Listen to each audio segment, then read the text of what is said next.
100 years ago, this coming week, work was completed on what may be the most famous ship ever built, the Titanic. And we know now that the great liner was doomed. She sank in the North Atlantic on April 15th, 1912, never completing her maiden voyage. But today, the Titanic's memory is being celebrated in the city where she was built, Belfast, Northern Ireland. And Mark Phillips has the story.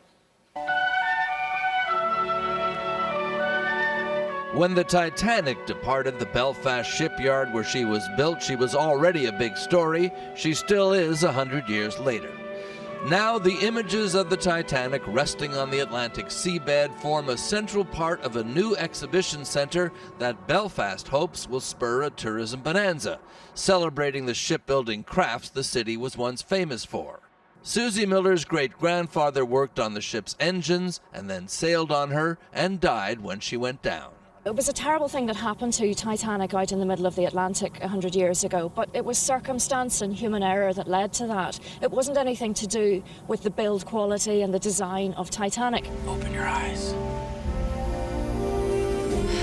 The anniversary has launched 1,000 commemorations, or so it seems, the biggest of which being the 3D re-release of the movie.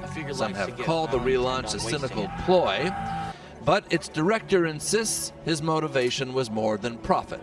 There's always going to be people that can piss in the soup of anything good. But frankly, I think that remembering Titanic, remembering the history, that's what the film was there for. That's why I made it. 100 years later, and Titanic is still a great tragedy and a great story. For This Morning Saturday, I'm Mark Phillips in London. Such a cool story. It really is. And by the way, I am heading to Knoxville to the original Titanic Museum here in the United States this week. We'll show a little of that next week. Funny place for a Titanic museum. But it's a great one from what I've heard.